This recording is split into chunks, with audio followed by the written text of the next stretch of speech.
une des magies de cette ville incroyable qu'est Bangkok est sa capacité à nous faire voyager juste en traversant une avenue. Je suis actuellement sur l'avenue Sukhumvit, une des avenues les plus connues de la ville et sans doute les plus diversifiées. Ici, on y trouve de tout, des ruelles pour faire la fête, pour faire du shopping, pour manger et même des ruelles qui nous transportent dans un autre pays. Je vais vous présenter un quartier vraiment à part ici, c'est sans doute le seul de ce type à Bangkok. C'est un quartier qui va vous faire voyager, qui va me faire voyager dans un autre pays. Il s'agit du quartier Little Arab Town. Alors en face, on a Sukhumvit et là on rentre dans les petites ruelles qui vont nous faire voyager hors du temps. Il est 19 h, certains stands finissent de s'installer. Vous allez voir qu'il n'est pas très grand, on a juste quelques ruelles. Eh bien, on est plongé ici au Moyen-Orient. Alors j'ai l'impression que c'est un mélange d'Istanbul ou d'Égypte, peut-être le Caire, je ne sais pas.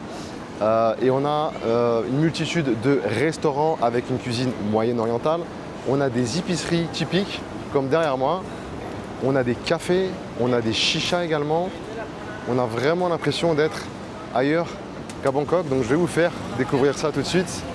Et on va commencer par aller dans cette épicerie qui s'appelle Suki. On va voir, c'est une épicerie halal. Ça, le thé, c'est un truc qu'on trouve avec difficulté à Bangkok. Même dans les petits supermarchés, c'est quasiment impossible de trouver du thé, ou alors c'est du thé importé. Donc là, on a effectivement des produits typiques. C'est écrit en arabe, c'est marrant, à peu près un produit sur deux est écrit en arabe. Je pense que tout ça, c'est des produits importés. Tout est écrit en arabe, même les boîtes de thon. C'est original. Je n'avais jamais vu ça ici à Bangkok. Alors les snacks sont les mêmes qu'on retrouve en Thaïlande.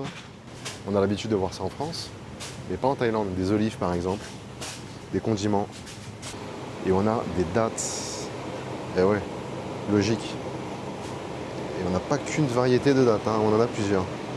Donc là, l'épicerie où j'étais, c'était Suki. Voilà, ça nous plonge dans l'ambiance. On a également des magasins de beauté des deux côtés, magasins de beauté, de produits orientaux, certainement. Et alors, ce qui nous plonge vraiment dans l'atmosphère Moyen-Orient, c'est les enseignes. Petra Restaurant, donc là, direction la Jordanie. Il y a des journées où il y a quand même un petit marché et c'est encore plus animé. Là, on est samedi. Je pensais que ça allait être un peu plus animé. Et on a, très important, le oud. Le oud qui fait partie vraiment de la culture orientale, le parfum. Donc le oud, c'est utilisé pour le parfum, mais également pour l'encens. On voit ici, on a le oud, des paquets de oud. Allez, on va rentrer, on va aller voir. Hello.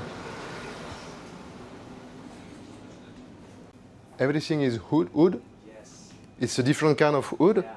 And what it is made for? It's for perfume or for the house, the body? What it is exactly? Yeah, like they use for Arabic people.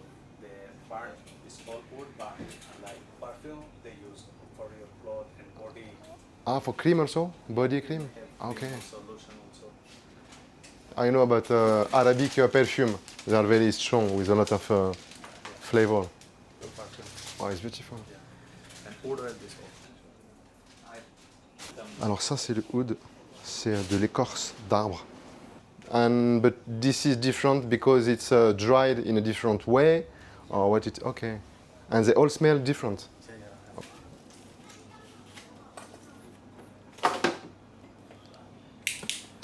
J'ai pas précisé, mais ça sent très bon dans la boutique. This is all. Ok.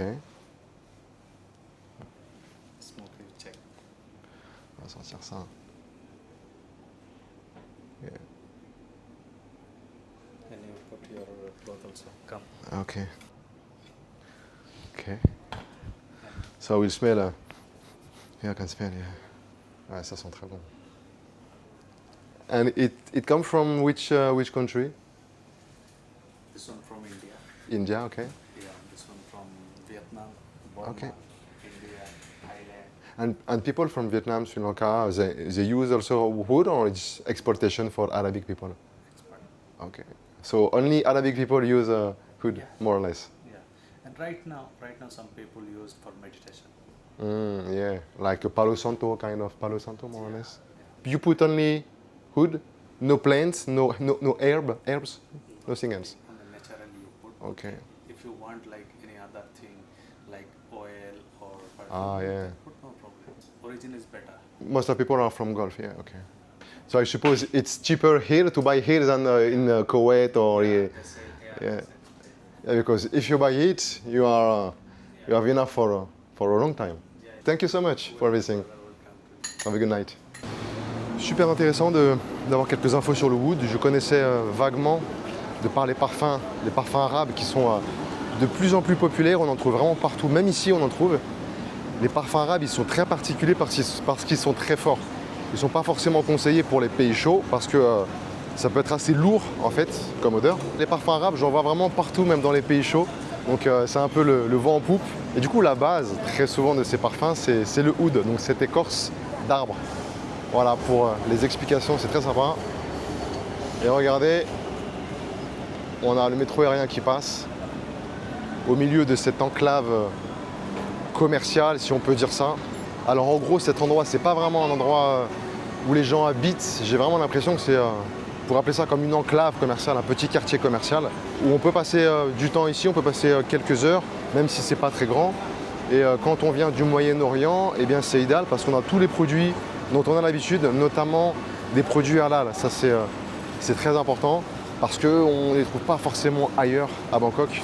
Donc pour les musulmans qui viennent à Bangkok, ici au moins ils sont sûrs de trouver de la nourriture qui correspond à leurs habitudes religieuses. Les populations ici, dans ce quartier, on peut en gros les catégoriser en 3 types de populations. On a les commerçants qui vivent ici, donc qui sont expatriés pour la plupart et qui viennent de pays comme l'Égypte, Liban, Syrie, Yémen, Irak aussi je crois. Ensuite on a les touristes qui viennent ici ou les expatriés qui viennent du Golfe, donc ça peut être Koweït, ça peut être le Qatar, Arabie Saoudite par exemple. Et on a également, 3e type de population en quelque sorte, d'autres pays, notamment le Pakistan, le Bangladesh, c'est les personnes qui travaillent ici, qui travaillent dans les boutiques, dans les restaurants. Là on a par exemple, on a cuisine du Bangladesh, d'Inde, Pakistan et également thaïlandais. La décoration est forcément très typique des pays orientaux, on va le voir également dans d'autres restaurants. Et regardez cette façade, ça fait très oriental. Notamment la petite terrasse avec les sièges. On a la musique. Et là on est sur yéménite comme type de nourriture. Et on a des kebab shawarma. Derrière on a une boutique de parfums. Là on a de la nourriture. Hello. Cuisine du Yémen encore une fois. Et là on a des desserts orientaux, notamment d'Istanbul. À Istanbul, c'est quelque chose que j'adore ça, le kunefe. On a des baklava. Alors kunefe pistache, c'est le traditionnel. Non, le traditionnel, je crois que c'est au fromage. Et on a également au chocolat. Dubai Chocolate Ice Cream. Et voilà un peu l'atmosphère.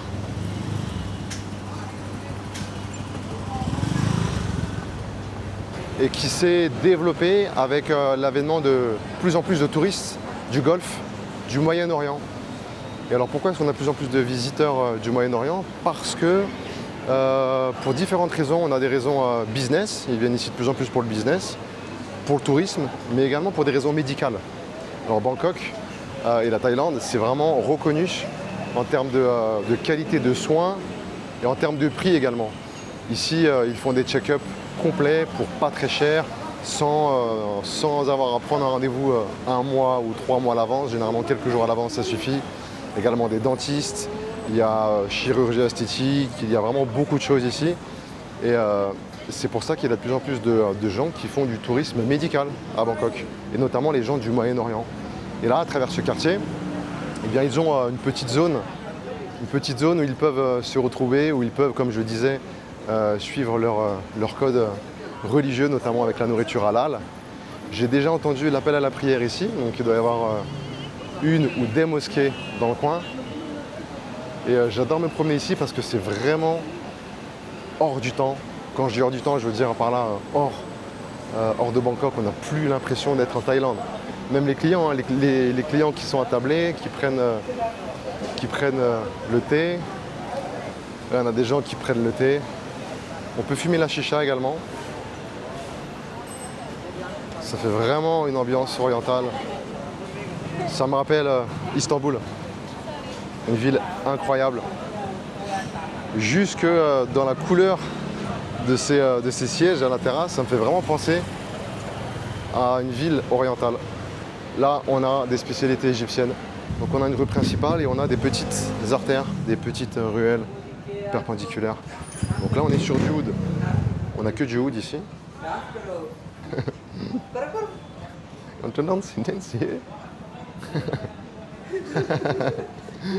Voilà, du oud derrière moi. Là, on a de la maroquinerie chaussures. You want to dance?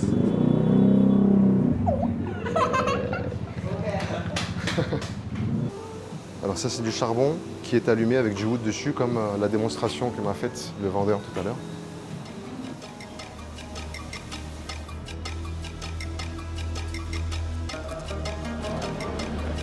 Un magasin de tissus. Ah, j'ai l'impression que les magasins de wood et de parfums sont vraiment les magasins les plus présents ici.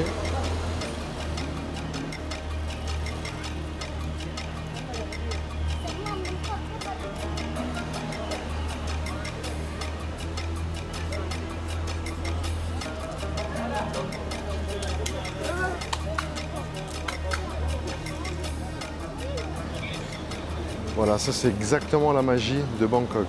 On a un magasin de cannabis dans un quartier oriental slash musulman. C'est quand même assez fou Bangkok. La cohabitation, ils savent faire ici. Alors on a des bureaux de change et on a également des agences de voyage. Tout ça, ce sont des petites agences de voyage. C'est vraiment comme un petit village. Petit magasin de produits de beauté féminin. Et on a, il me semble, quelques rooftops. J'y suis pas allé, mais j'ai vu ça sur Google Maps. Des restaurants ou des cafés avec des terrasses sympas. Certifié halal, le rôti. Le rôti, c'est ça, hein, c'est le pancake. Ah ouais, c'est très sympa. Je continue sur l'axe principal de ce quartier. Je suis presque au bout. Donc vous voyez que c'était pas très grand, c'était assez rapide. Je vais aller voir par là déjà. C'est vraiment impressionnant le nombre de magasins où ils vendent de l'oud. On a quelques salons de massage quand même. Pour nous rappeler qu'on est bien en Thaïlande. Il est vraiment très intéressant ce quartier, j'aime beaucoup parce que si on veut s'échapper un peu de l'atmosphère thaï, surtout que je suis là pour quelques semaines, quelques mois. Donc si je veux un peu d'exotisme, eh bien je vais dans certaines ruelles. Il y a une rue aussi, un quartier plus indien. C'est pas aussi marqué que celui-ci. Mais après, on a le fameux Chinatown également. J'ai fait une vidéo justement à Chinatown, je vous conseille d'aller la voir. Et là, ce quartier, c'est une plongée vraiment dans les ruelles d'Istanbul. Alors ici, on a une fois de plus un restaurant yéménite. What kind of food is it here? Which country? From Pakistan, originally from Pakistan, but we have Pakistani, Arabic and Lebanese cuisine. We have three there. Oh, Pakistan? Lebanese and Arabic. Oh, okay, we have Lebanese, Arabic, okay. All. If you want to eat Arabic, you can go for Arabic. Yeah. If you Okay. want Lebanese, we have hummus, musabbal, fasool, tabula, adana kebab, shish taouf, everything we have. Everything, okay. Well, probably next We time. open Yeah. 24/7. You can Really? order anything, anytime. Perfect. Yeah. So it's this neighborhood. It's open during the night also. No, everything is closed around like 2:30. 2:30. 3 maximum. But 3 we still a.m. open. Yes. Like Okay. after midnight, but we're still open. You are still open We always. never close. Oh, great. Yes. But you sleep sometime, no? Yeah, we have like two shift. We have like 4 chefs and 2 chef extra. And we okay. have like big staff, more than 35. Okay. So we Okay. open 24/7. Okay, great. So there is always people eating here. Always, yes, yes. Always. Okay, great. When you come late night, afternoon, morning, you see customers. We have customers. Perfect. So it's good to know if a day I am walking Yes. around this area during the night When to come back here. you finish clubbing late night, Uh-huh. come and After coming here. Okay, great. Yeah. Thank you. Thank you so much. Bye. Ouvert tout le temps ce restaurant, intéressant. Si vous avez faim, vous êtes dans le quartier de Sukhumvit et que vous avez faim en pleine nuit, bah vous venez ici. Alors il m'a dit que la plupart des restaurants ici ferment à 2-3 heures du matin quand même, ce qui est assez tard, ce qui est assez incroyable. C'est Bangkok, hein. Et eux, ils ne ferment jamais. Donc ils ont une équipe de 35 personnes, donc ça tourne tout le temps. Donc voilà, c'est une des raisons pour lesquelles j'adore Bangkok. J'ai fait une vidéo sur Bangkok la nuit où j'expliquais pourquoi j'aimais Bangkok, notamment la nuit. Mais c'est notamment pour ce genre de choses en fait, la possibilité de pouvoir se restaurer à n'importe quel moment du jour et surtout de la nuit. Donc là, j'arrive plus vers la sortie. Voilà, derrière moi, c'est la fin de la rue. Donc je fais demi-tour. Donc j'ai fait le tour quasiment de ce petit quartier. Donc vous avez vu, c'est pas très grand. C'est pas très grand, mais c'est une plongée, vraiment une plongée culturelle dans un univers totalement différent. Je l'ai découvert cette année, ce quartier, un peu par hasard. Et ce qui est assez incroyable, c'est qu'on est vraiment situé en plein cœur de Bangkok. Vu qu'on est sur l'avenue Sukhumvit, on est en face d'un quartier complètement opposé, le quartier vraiment de la fête, qui s'appelle Nana, Nana Plaza. Et on a également des rues, beaucoup de rues pour faire la fête, avec des bars qui ouvrent quasiment toute la nuit. Et on est juste en face en fait. Donc c'est incroyable de voir que à Bangkok, on a cette diversité. Juste en traversant une rue, on change d'univers, donc d'atmosphère, d'ambiance, d'odeur. Les odeurs sont différentes. Les sons, la musique aussi qui passe, c'est différente. Et culturellement, tout est différent entre cette place-là, enfin cet endroit, et en face, où les gens font la fête. On a des belles enseignes. J'ai demandé pour un rooftop. J'ai cru entendre parler d'un rooftop. Il y a un petit ascenseur caché. Et je vais le prendre. Voilà, ça c'est la rue, la petite ruelle. Cet ascenseur, voilà. On va monter au 6e. Et apparemment, il y a un rooftop, le Lulu Rooftop Bar, avec diffusion des matchs de foot, musique. C'est un bar. Et avec chicha également. Donc je vais y aller juste par curiosité. On va voir. C'est par où? C'est par là. Ok.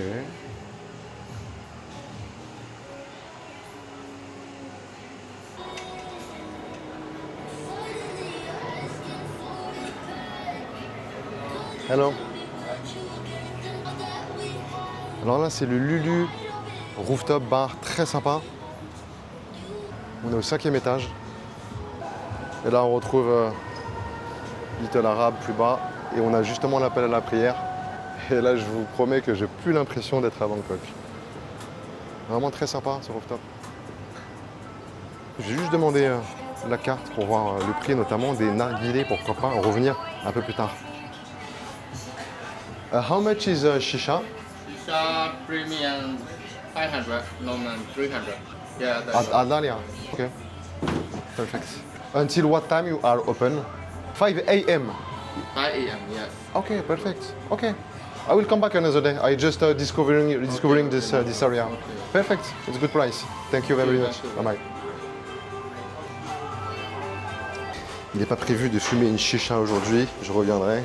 Et les prix des chichas sont entre 8 € pour la moins chère à 13-15 € je crois pour la plus chère. Ce qui est convenable parce que généralement en Asie, les chichas sont très chers. Donc c'est tout à fait raisonnable je trouve. Donc je pense que j'y retournerai prochainement. Il fallait le trouver cet endroit. Je pense que si on n'a pas de l'information, et c'est impossible de trouver cet endroit. Surtout que juste devant l'entrée, on a des femmes qui proposent le massage. Donc du coup, moi je pensais que c'était un salon de massage au tout début. Eh bien non, petit ascenseur au fond de l'impasse. Et on est parti pour le Loulou Rooftop. Je reviendrai ici. Là, je ressors du quartier. Et là, j'arrive sur une des avenues principales. Tout au bout, on arrive sur Sukhumvit.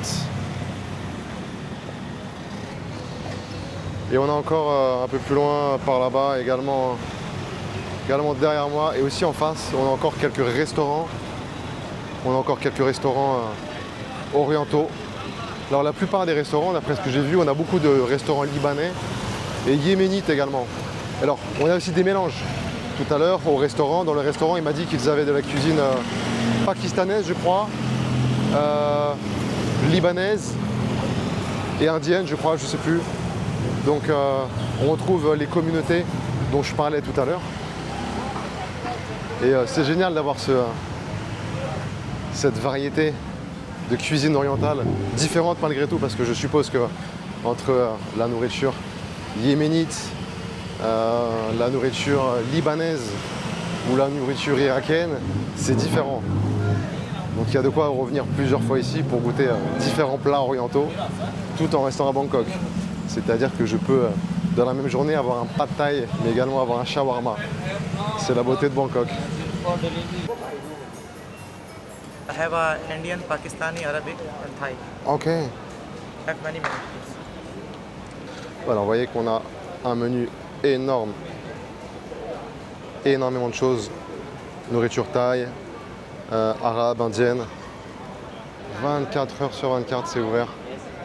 For France, France, wow, Yes. nice to meet you. I'm from Pakistan. Pakistan. Nice to meet you. Nice to And you live here? I live in here. It's like a very old place. Ah, very old place. Yeah. Tourists and also people who live here Olive here. from Indian, Syria, Pakistani, Yemen, yeah, India, very, Pakistan. very Ah, okay, great. But Okay. basically, it's Arabic people, many come. Arabic. I like this neighborhood. It's so different than So different.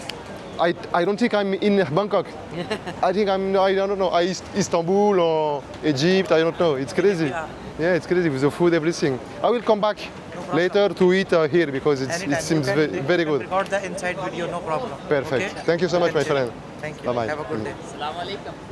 Des quelques interactions que j'ai eues ici, vraiment les gens ils sont adorables, souriants, ils ne forcent pas à l'achat, ils expliquent, voilà, regardez le menu, etc.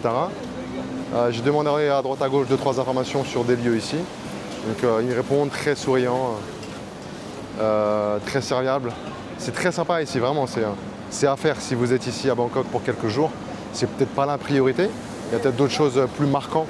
Surtout si on va en Thaïlande, c'est pas forcément pour avoir ce genre d'ambiance, mais si on est là un certain temps et qu'on veut changer un peu de l'atmosphère classique, notamment de l'atmosphère de fête qu'on peut avoir sur cette avenue, eh bien Little Arab Town, c'est un bon choix. Et pour finir cette petite visite de ce quartier, je vais quand même me laisser tenter, je pense, par un shawarma. Ouais, je pense que je vais me laisser tenter par un shawarma chicken. Donc en termes de prix, voilà, il est là, on est à 2 € pour le petit et 3 € pour le beaucoup plus grand. J'hésite entre les deux. Je vais demander la taille. Hello. This is small one or big one? This one? It's big one. Can I sit somewhere? Or? Here it's possible? Oh, perfect. Okay, thank you. Alors, il fallait bien que je teste la nourriture locale. Alors je suis allé vraiment dans le plus simple, un petit shawarma. Street food, au moins ça servir rapidement, je le mange un peu sur le pouce et après je continue ma petite promenade. 3,60 € le shawarma avec la bouteille d'eau, ça vaut le coup, il est très lourd, donc il doit être bien dense, je pense qu'il va bien me caler.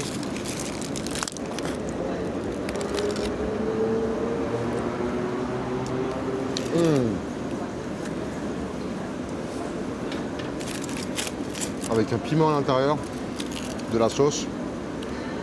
Excellent. Et ce pain là, il est vraiment très épais, légèrement grillé. Excellent. Thank you. Vous voulez un bon shawarma, venez ici. J'ai testé un shawarma dans un autre quartier à Bangkok. Ça valait pas du tout celui-ci. Excellent.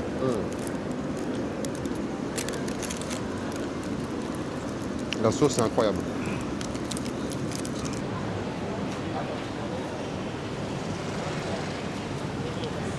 Ah, ce shawarma, il m'a bien rempli l'estomac. Il était excellent. Donc si vous souhaitez manger quelque chose d'oriental, ou alors prendre un petit thé, fumer une chicha, ou changer tout simplement d'atmosphère en vous baladant dans le quartier de Sukhumvit, eh bien allez-y, ici, venez ici au Little Arab Town. Je suis sur le point de sortir de ce quartier et de replonger de nouveau en Thaïlande. Me voici de nouveau en Thaïlande après avoir voyagé pendant une petite heure en Égypte, au Liban, au Yémen, je ne sais pas exactement où j'étais, mais j'étais plus en Thaïlande pendant une petite heure. J'espère que vous avez apprécié cette vidéo. Prenez soin de vous et on se retrouve très bientôt.